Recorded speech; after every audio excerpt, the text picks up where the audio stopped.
ഒരു കേതുവും ശനിയും തമ്മിലുള്ള ഒരു ഷടാഷ്ടക യോഗം എന്നതിന് ഞാൻ നോക്കിയപ്പോൾ കണ്ട ഏറ്റവും ബെസ്റ്റായിട്ടുള്ളൊരു ശ്ലോകമാണിത്.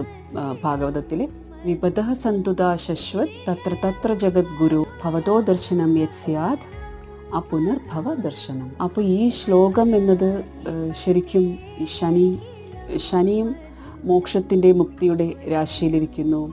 കേതു നമ്മുടെ പൊസിഷൻ, പ്രണയം, സന്താനം, അതുപോലെ നമ്മുടെ ഏത് ഭാവത്തിൽ വരുന്നു എന്നനുസരിച്ചിട്ട് ആ ഭാവത്തെ ചൊല്ലിയുള്ള കാര്യങ്ങളെ ബ്രേക്ക് ചെയ്യാനായിട്ട് റെഡി ആയിട്ടിരിക്കുകയാണ്.